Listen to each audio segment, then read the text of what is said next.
Well, hello again, everyone, and we are beginning with simultaneity and sequence number 3.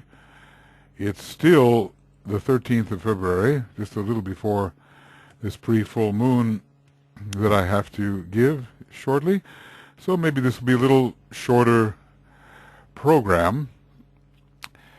We have been moving sequentially through this series of statements that I have made. Maybe we're about a third of the way through, I would say, and we came to some statement which asserts the perspective I'm trying to emphasize now. It's a very remote perspective, really, and one that seems very distant from our experience, our normal experience, but perhaps in deep meditation we can come closer to it. And the statement basically is nothing but absoluteness now, and that all other things that seem to be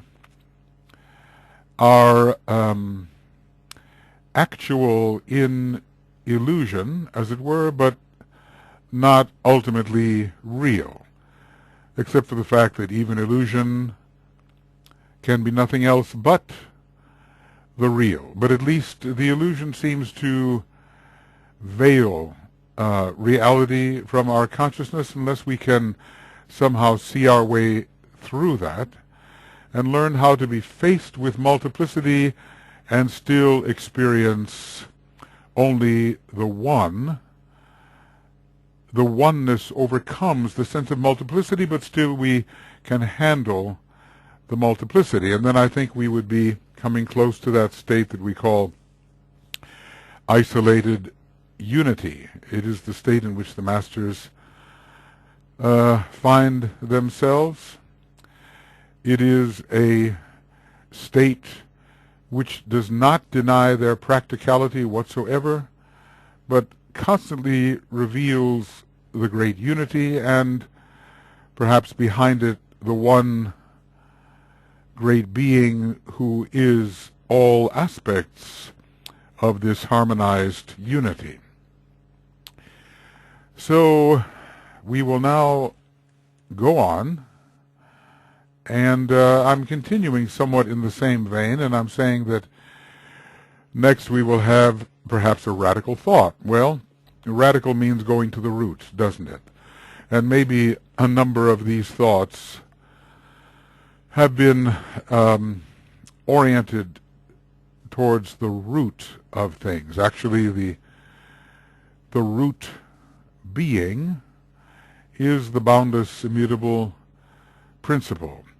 Is this absoluteness, infinitessentiality, okay, and ultimatization.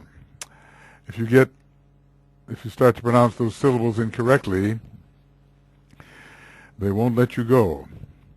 So here is a radical thought. I say all that could possibly be, I've mentioned this before in a way, but it's different from what I emphasized in infinitization. All that could possibly be an infinite range of possibilities within the fount of all possibility is forever consummated in absoluteness now. Well, this is hard to imagine, that what has not yet occurred within the endless Mayavic sequence of the great breath has already been forever consummated forever. It's as if we wish to have the ability to unfold something new, and of course to us it seems like something new, but within the absoluteness of deity, perhaps there has been the complete consummation of every combination, pattern, possibility forever. How that would work, well, we can speculate hopelessly on that another time.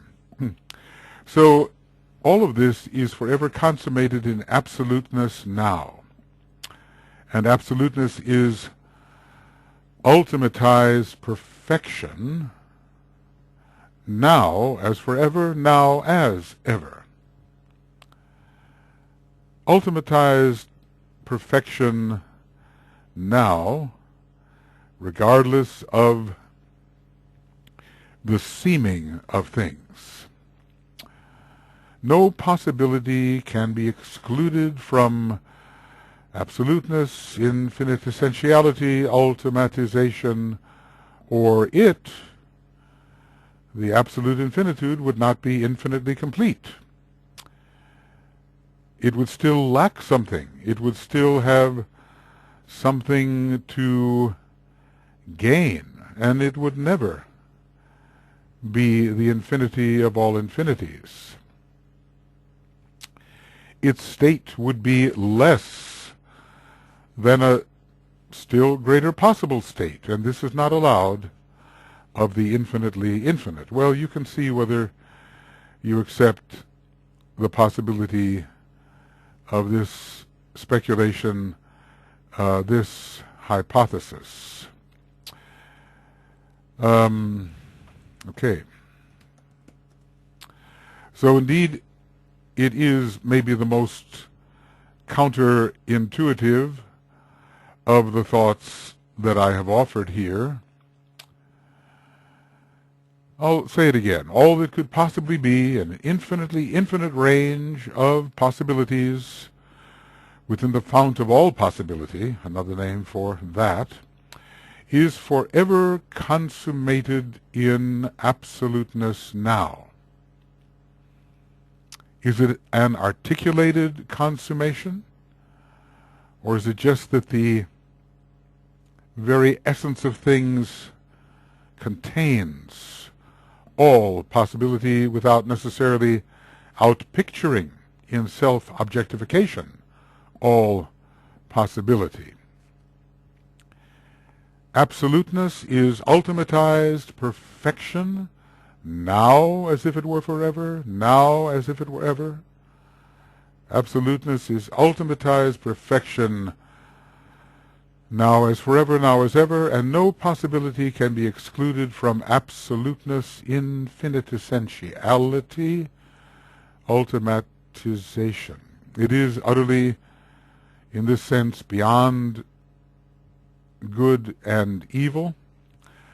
Of course, the conditions that we call evil are such a small veil upon the infinite magnificence of the absolute reality.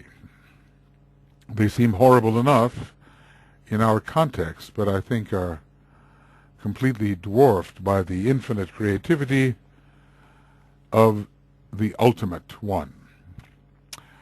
So if any possibility were excluded from this absoluteness, then that, or the it, would not be infinitely complete, which we hypothesize it to be, infinitely perfect. Its state then would be less than a still greater possible state, and something could be added to it by external experience. But we want to say that nothing can be added to it through external experience.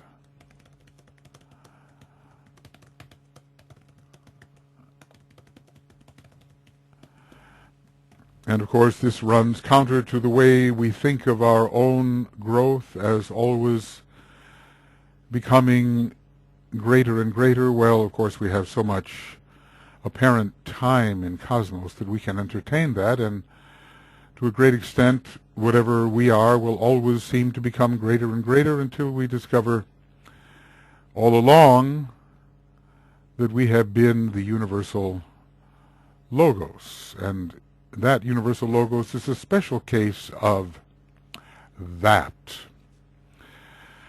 And it reaches its own type of perfection before being, in time, reabsorbed into this ultimatized state. So, in an interesting sense, absoluteness, infinitessentiality, ultimatization has nothing to do, per se. It is only to be itself, which includes all things, now as forever, now as ever. Its projection in an infinite series of universes cyclically recurring from the perspective of time has apparently an infinitude of processes to do. Once you have multiplicity, you have action. So with multiplicity, or we'll call it that, apparent multiplicity, comes action and doing, and the third aspect of divinity. And so later we will consider cyclic recurrence as a great actuality, as well as an unreality. How can something be an actuality and yet an unreality? Well, it depends on how we define our terms, but actuality is that which is presented to consciousness under the spell of Mahamaya, and reality is the infinitely interior state which is completely homogeneous and is only itself and nothing else. All universes, I say here, may well be an ever-sustained one ultimate true point. Well, maybe I haven't said enough yet for that to make sense. So more on that anon. Even when one uses the word anon, one predicates a future.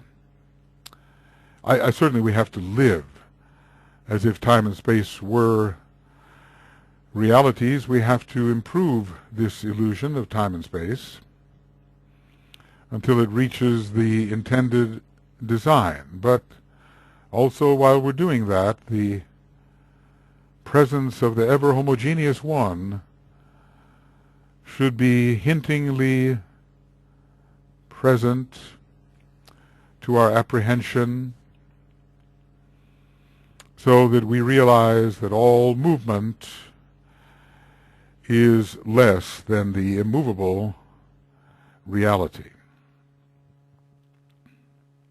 Absoluteness, infinite essentiality, ultimatization is what all of us, as seemingly distinct beings, the beings, essentially are.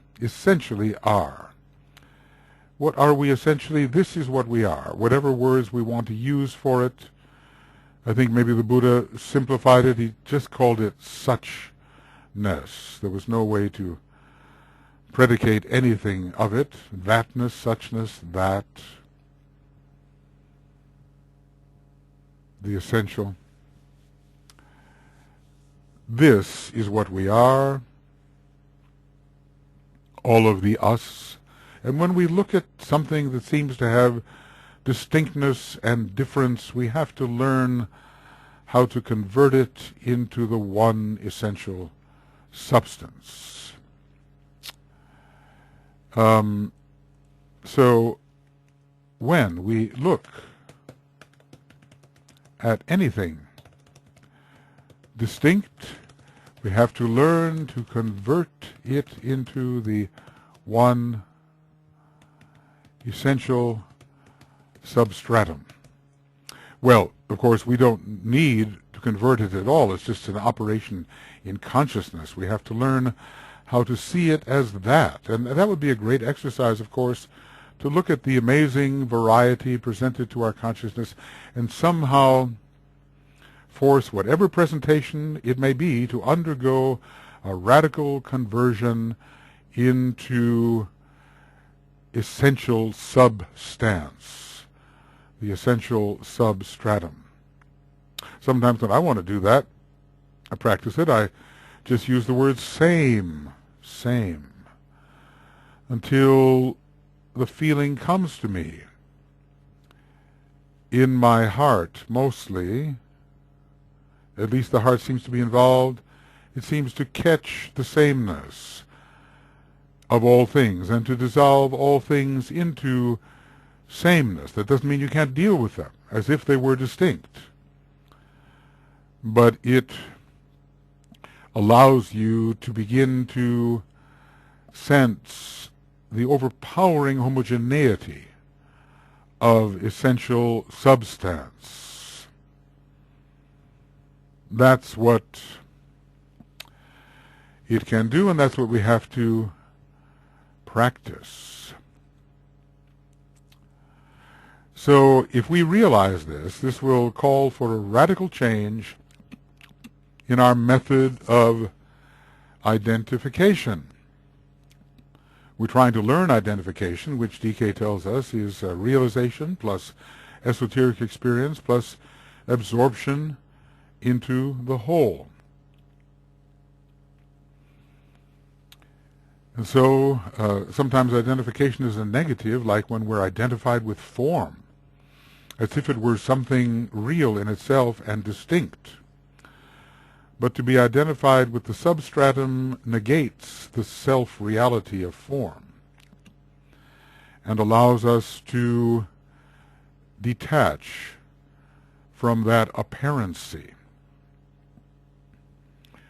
which is what, of course, we do have to learn how to do if we are ever to retract along our line of self-emanation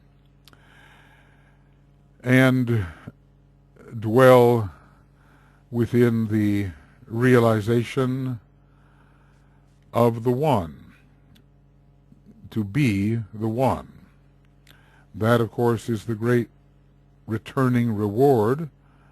Even now it may exist on some level for us, but we are dimensionally sealed away from a realization of that One. Now, we want to learn to be being, relearn it anyway. Well, we already are, but we want to relearn consciously to be being and carry that being of being with us in whatever we do. There's so many veils that can interrupt that process and so many habitual responses which are exactly opposed to that type of realization, but with practice in time, it can be done. So it seems that it would seem that we, the perceiver, whether the great perceiver, the universal logos, or one of, the almost countless, I don't say entirely countless, but almost countless emanations have been experiencing sequence of perceptions forever. Yet the truth is, at least as I hypothesize it now, that we have been and will be absoluteness, infinite essentiality, ultimatization, now as forever, now as ever. Sequence, as long as any unit of the one life experiences sequence, then in a sense the entire great being experiences sequence. And we will not escape from the impression of sequence. But then perhaps we don't really need to escape, because an aspect of ourselves which is alive and well, in what dimension or non-dimension, who can say, is completely experiencing itself as absoluteness, infinite essentiality, and ultimatization. Now and forever, now as ever, now as forever. So there's the duality here that we will be faced with the Mahamaya, and in each universe we somehow learn to overcome the false assignment of reality to the Mahamaya. I think the time in which there is that false assignment is tiny compared to the duration when the false assignment no longer exists. Of course, you can ask, what were we as the monad doing before we became involved in this solar system and so forth, and that's not an especially answerable question, nor do we know how long the universe has really been occurring. The occult scales are so vast compared with the presently proposed scales of science, which propose something like 15 billion years to the age of the universe, which is far from the duration of even one solar system, according to the occult doctrine. But of course, then we perhaps have to measure the dense physical plane's duration, and then consider the duration in time of all of the subtle aspects of the solar logos and beyond. I guess that the great lords of karma have to deal with such immense matters, and for us it's all the merest speculation, but tells us the direction in which we may be going as we continue to evolve through this solar system and beyond through our local cosmic logos and beyond through our local one about whom naught may be said. So perhaps we then can have some feeling for or intuition regarding what has been said so far. We need to transcend our customary experiences of what we call reality and achieve an experience which is radically different. So different that it appears in some ways to be outrageously nonsensical. But if the reasoning of a relatively sound type has led us here, then we cannot so quickly dismiss it as beyond the pale. In many ways, of course, it is beyond the pale. The pale is the fence, and the fence are all the boundaries that our concrete mind produces, and we shall shortly see that maybe we'll find another way to show that boundaries don't exist at all. So we have to transcend our customary experiences of what we call reality and achieve an experience which is radically different, the experience of absorption into the whole, as Master DK says, but I'll add here, absorption into the whole as the whole, realizing that as we are being absorbed into the whole, we're not the part at all, but have always been the whole into which the apparent self is being absorbed. So it's not any sense of egotism to consider oneself the whole. It's simply overcoming the limitations of the concrete mind, which always wants to put boundaries around the unbounded. So we will come into the experience of being ever greater wholes until we are convinced experientially of the fact of being the ultimate entirety. I try to give little different perspectives on this wholeness. Working with the imagination can help, as you begin to imagine that which lies beyond your immediate form and your immediate environment and country,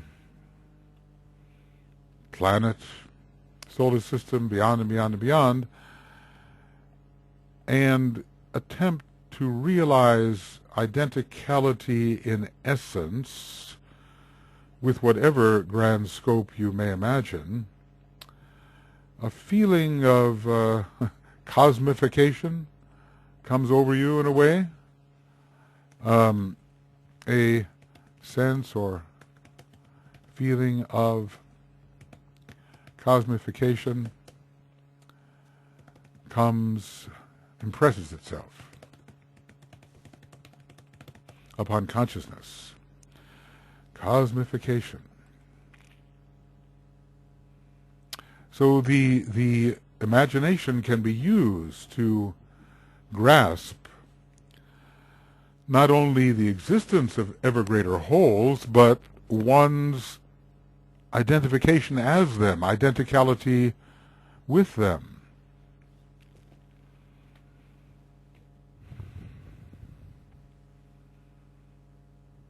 Well, I think one of the things we'll do is have, not at the moment because this is mostly academic, but have some meditations on identification with ever greater wholes. This has to be cultivated, and in a sense it is a kind of building of the antikarana, allowing us to perceive that which can only be perceived perhaps from the higher points of tension within our constitution. Now, here is where I begin to get into a little bit of verbally described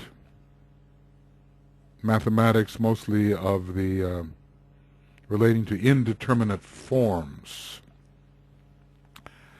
In other words, there's no sure answer to some of these things, and I simply offer a speculation concerning thinking about the mathematics of infinity, the mathematical metaphysics of infinity may hint to us. Thus far, verbally, we've discussed this experience of ever greater identification, expanding our sense of being from the little self to the group, to the greater groups, to the planet, to the solis beyond, etc., until we get the sense of actually being the same as the ultimate entirety. Now, you can't ask the concrete mind to do that, and you cannot ask those who are dominated by the emotion-fed, particularizing concrete mind to think there is any type of reality to such methods of identification. But maybe some are ready for this. Well, certainly some are ready for this. And through practice, in time, can move from apprehending the world of illusion to intimations of something that is beyond illusion. So there follows a mathematical, metaphysical, speculative discussion as an attempted elucidation. And not all statements will be explained at this time in illusion. I don't think I could explain some of the statements I make. I can offer what appears to be maybe a useful elucidation but it will not necessarily be so. It's just my intention. So let's say a few things here. Absoluteness, infinitessentiality, ultimatization is the absolute infinitude. The utterly infinitudinous infinitude. So, in the mathematics of infinity, there are this scale of infinities. And each infinity becomes greater than the next. But then what is the absolute infinitude? And even the theorists that work with that kind of thought, they pull back when considering that and say, well, look, we can't really treat that. So what I want to say as a hypothesis is that there's nothing more infinite, to use crude terms, so to speak, than absolute infinitude, than the utterly infinitudinous infinitude. The infinity of all infinities, God infinite in an infinite number of ways. This was related to Spinoza's intuition on this matter in his 6 or so definitions at the beginning of his book, The Ethics. So there is this utterly infinitudinous infinitude, which I talked about as the complete consummation forever of all that ever could be. And now, whether you can, is everything within it already enacted in every possible way that enactment could come? That's something we have to hold in our contemplation, but there are times when I want to say yes. Everything is enacted in any possible way that enactment in ignorance could develop. We enact so many things. We think we have free choice. We do in a sense. A certain pattern emerges. Is that forever consummated in the absoluteness? In this series of discussions, I want to say yes, it is. I think in infinitization, I emphasize the fact that the absolute infinity was always infinitely far ahead of that which was enacted. Maybe it's the same thing.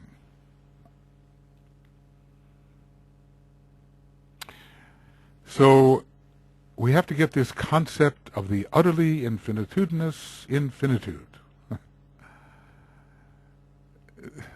The maximally infinite. The infinitely infinite. I'll call it that. The infinitely infinite. And every time we think we're dealing with a special type of infinity, we find out that there's something still more infinite. But than this utterly infinitudinous infinitude, there is nothing more infinite. I just want to make that as a hypothesis. Than this utterly infinitudinous infinitude, there is no greater infinitude.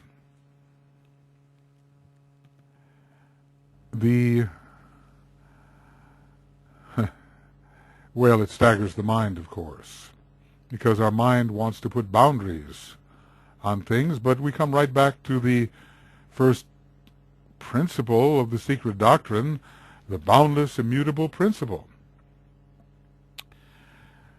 So, then, can we take whatever conception we have of this utterly infinitudinous infinitude or absolute infinitude and compare it with any item of relativity? Even a universe is an item of relativity, or an interval in the great breadth is an item of relativity. Wherever relativity, wherever there is more than one, there is relativity. Now, in our practical world, we do want to learn how to relate. The Christ principle demands perfection of relationship. But we're not talking about that particularly right now, as necessary as it is to live properly and improve the illusion. So if we want to compare or contrast, and of course in the poem of the Secret Doctrine it says that this absoluteness is out of all relation with anything. Well, from that point of view it has to be, because it is everything. So you always need an other to relate to, and if there's no other, you can't relate. But that other appears in illusion. In other words, it's not really anything but the absolute infinitude, but it seems to be. So it's possible to relate a seeming to a reality. I'll put that down in a sense. We can relate a seeming to the one reality. Excuse me. Maybe I've been talking a bit too much today and kind of wonder how I'll ever conduct that pre-full moon webinar with no voice. Okay, so we enter the task of comparing the utterly infinitudinous infinitude with an item of relativity, something that is produced through movement, in order to understand the temporal and spatial unreality of any such item, including a universe. I say including that item we call a universe, the temporal and spatial unreality of any such item of relativity, because we can say, well, how does the universe relate to the interval between universes, or to the universe preceding, or to the universe succeeding? Relation is possible. When speaking of that unity, we call a universe.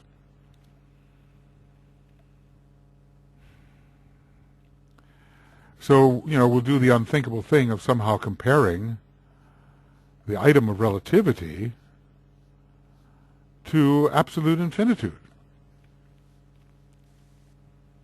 And another item of relativity is even the infinite series of universes, because look how many parts there are. Look how many numbers of things there are. They're all universes or intervals, but they're all different in a way. I'm not sure about duration. That has to be fathomed. We're in no position to understand what 7 eternities are. If 7 eternities relate to the slumbering of the Great Mother, or 7 eternities to the appearance of the duration of the universe, a universe. We're in no position to know what those 7 eternities are. Of course, is the Great Mother the ultimate mother, or is it something more local? In any case, we don't have that type of measurement. The greatest measurement we seem to have been given is the duration of all aspects of the solar system, not just the physical aspects, for 311 trillion, 40 billion years in the Hindu chronology. And that's just a drop in the bucket, we know, so we're not given the really big numbers, especially the numbers that relate, or the number that relates to the span between universes. How long does the inhalation of the great breath last? How long is the higher interlude of the great breath? How long is the exhalation? How long is the lower interlude? All of those things probably have their enumeration. But the reason we want to make this comparison between any item of relativity and the absolute infinitude is to conclude something about the unreality of these items. Even what we call the great breath, as I have been emphasizing, is a motion. Well, we can say, what is a motion in the immutable? Contradiction, it appears. If there is immutability, how does motion arise? Well, how does Maya arise? Does it arise? Does the universe ever arise? Somewhat insoluble problems, but we do have the great seeming, we do have the great Mahamaya, and with it, we, as emanative extensions of the One, have to deal. So we're going to make a comparison here, and what will this comparison show us? I'm saying here that it's necessary to determine the ratio between absolute infinitude and any finite quantity in illusion. That is, anything that can be measured in terms of space or in terms of time. So we are contrasting the immeasurable with the measurable. And what will happen, well, people will say, we can't do that, but okay, for the sake of this illustration, I'm attempting to do that. I've already explained how even though the absolute is out of all relation with everything else, because it is everything else, it's not out of relation with, at least in terms of our illusory consciousness, with the items of illusion, the items that appear to us once division and multiplicity exist or arise. They do exist as actualities, but they are not real. But we want to compare these phantasms, this phantasmagoria, this presentation of distinctness, of distinct perceptions, with the absolutely homogeneous infinitude. I think sometimes we should find ourselves inspired by the thought of this absolute infinitude. It doesn't do to just hold it as a concept. What we want also in time and space and in illusion is to have this great excitation, this inspiration which vibrationally lifts us closer to the being of the universal logos. All of these concepts, if they remain dry and if we fail to respond to them with any increase of frequency, they are not doing their job. So we're looking for a ratio.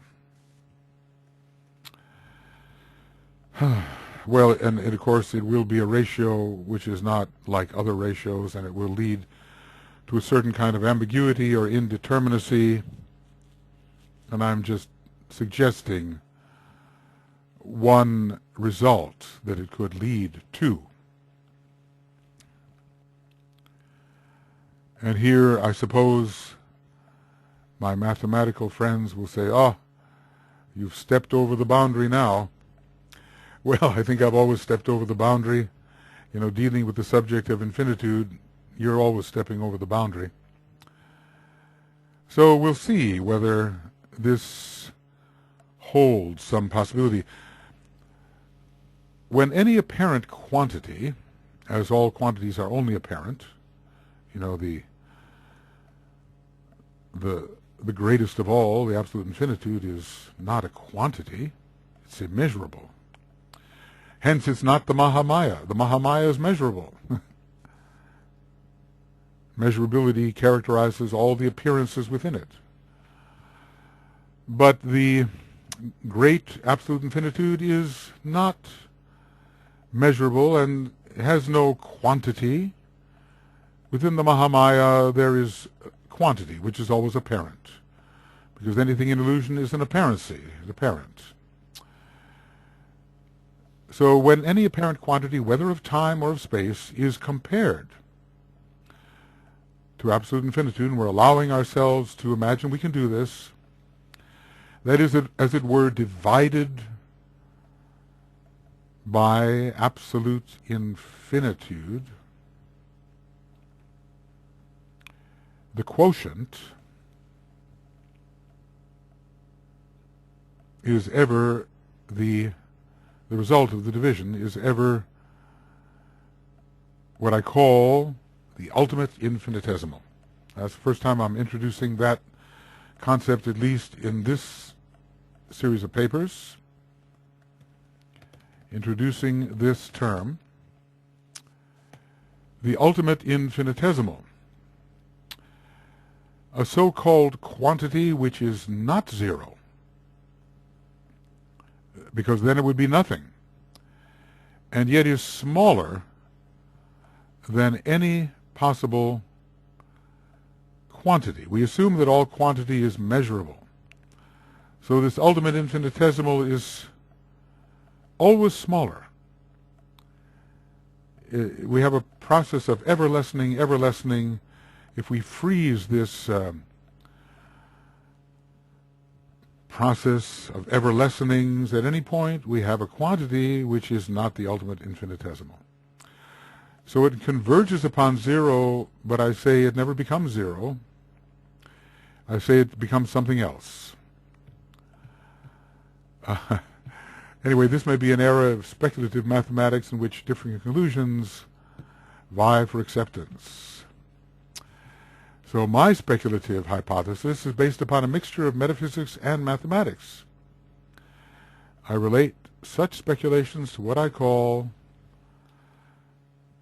nice title I think, the mathematical metaphysics of identification. There's metaphysics, and then you can combine it with certain types of mathematics, and it should lead to a greater capacity to identify. So we're going to make a ratio here, and we're going to search for the quotient by relating the dividend and the divisor. We will have a quotient, and that quotient I'm going to call the ultimate infinitesimal. Now, you have to be maybe a genius in mathematics to deal with infinitesimal mathematics, and I can't do that. But I can speculate upon the metaphysical implications of certain of these mathematical states. My friend, of whom I spoke earlier, told me how many infinitesimals there are. And of course, that boggles the mind as well. But I'm always interested in absolutes. And just the way I'm interested in absolute infinitude, which sometimes is called zero, but I do not believe it should be called zero. I'm interested in the absolute infinitesimal, which I do not believe should be called zero either.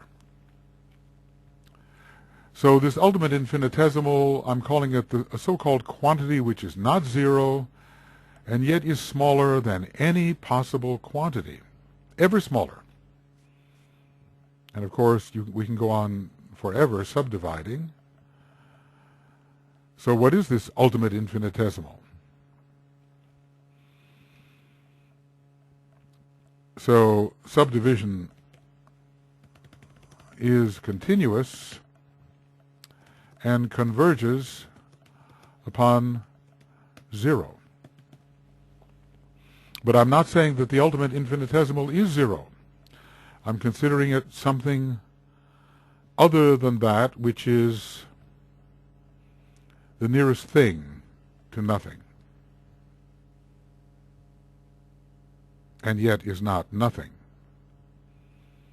Something with no quantity which is yet not nothing, because it is. Well, I may be on dangerous ground here, but I feel the need to relate some of these mathematical possibilities to our science of identification, or this method of evolving a dependable approach to achieve identification and ever greater intensities of identification. So conventional mathematics, albeit of a much higher kind, deems such an operation and its quotient as indeterminate. This I have to study, but some of the indeterminate forms, not necessarily all, are indicated in the following, and this is in the Wikipedia on the article Indeterminate Forms. The indeterminate forms include 0 to the 0th, 0 divided by 0. What are they talking about here? Okay. 1 to the infiniteth, infinity minus infinity, infinity divided by infinity, 0 times infinity, and infinity to the 0th. Usually things to the 0 power are themselves in conventional mathematics. And I'm assuming that among these indeterminate forms will be found any number, one or any number, divided by absolute infinitude. I assume the quotient is always the same. This is, for me, a kind of intuition. Is it correct? I don't know. But I think it may be to it that any definite quantity divided by absolute infinitude is the ultimate infinitesimal. And maybe any lesser infinitude than the absolute infinitude, when divided by the absolute infinitude, is also the ultimate infinitesimal.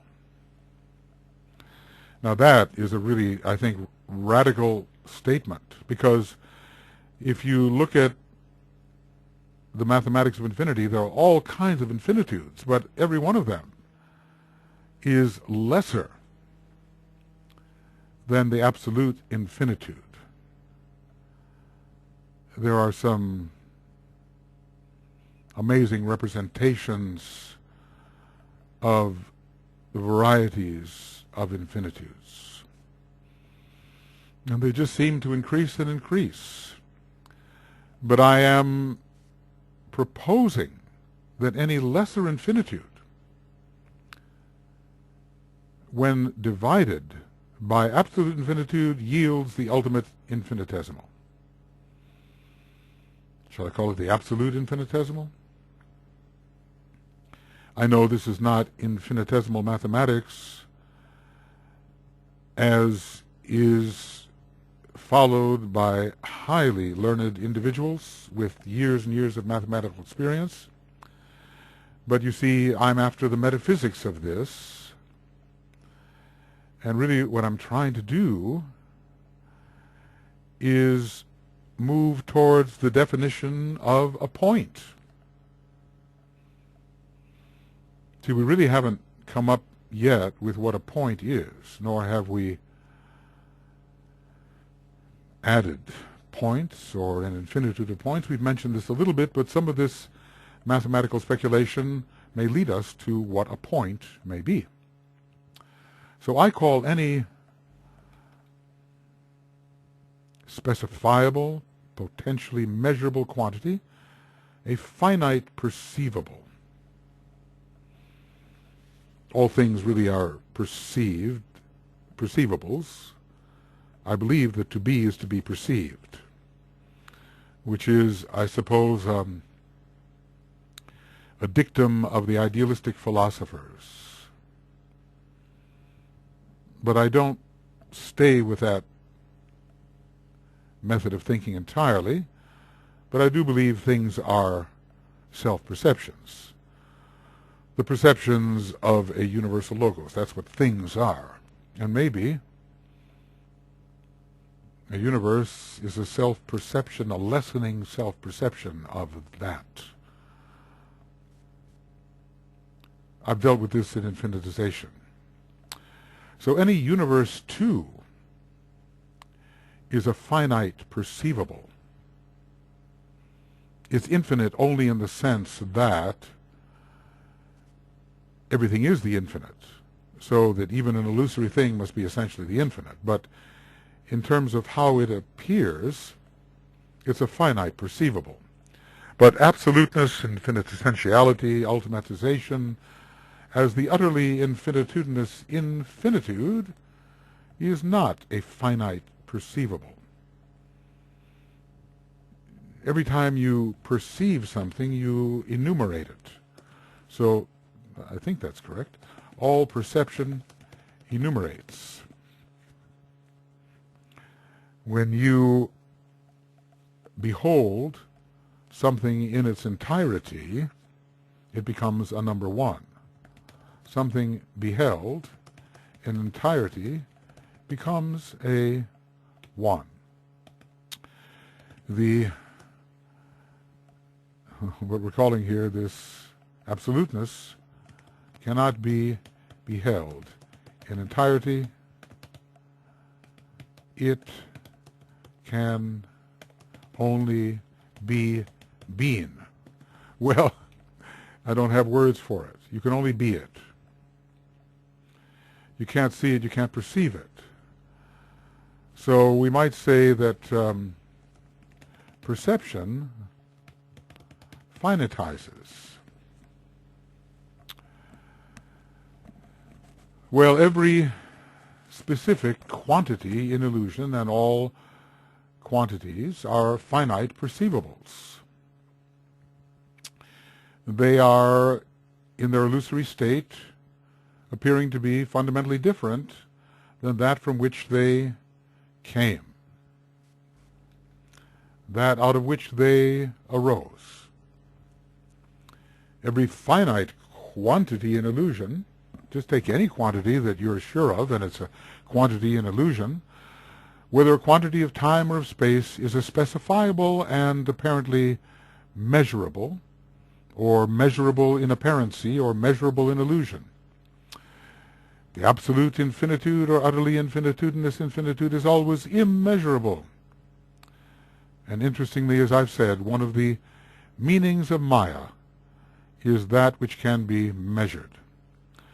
So if you, well, you know, this gives us a kind of a postulate here. If it can be measured, it is not real. Just when we were thinking that anything measurable is real, that's how we operate in the normal world. But if it can be measured, it's not real. And I don't mean just what man can do now. I mean, if any being, great being, can measure something, then that which is measured is not real. The immeasurable, which is another way of saying the infinite, is real. The measurable is real. It's boundless. It's real. Well, friends, I've got a webinar coming up on Aquarius full moon. So what I'll say is that this is the end of simultaneity and sequence number 3. That's about 1 hour. And our date is still February the 13th. February 14th, 2014. And then we'll be beginning with Simultaneity in sequence number 4. Hopefully tomorrow, maybe Valentine's Day, we can work on this, a day of relationship. And here I'm talking about everything that is not relationship. I'm using a kind of a preposterous relationship of the utterly infinitudinous to quantities in illusion to, in a sense, prove there is no real relationship, though there is actual relationship forever. Well, to do these programs, one has to kind of warm up a bit. I sometimes look at what I've written and say, oh, no, I can never speak to this, because it takes a certain alignment to speak meaningfully about it. Otherwise, it's just words. The energy related to these thoughts has to be summoned. But I always hope that if I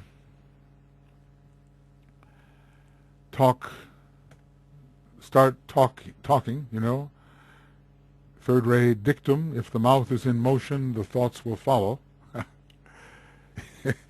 If I do that, then some of the energy required to deal meaningfully with these ideas will follow. So we've begun our mathematical section, and we're talking about comparing or dividing any definite specifiable quantity by absolute infinitude. And although the results may be considered indeterminate, I'm proposing that what arises is a kind of quantitative cipher called an ultimate infinitesimal,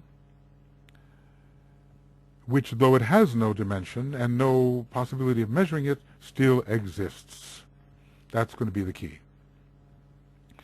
And that's going to be what distinguishes it from zero. Because zero really is nothing, and this is something.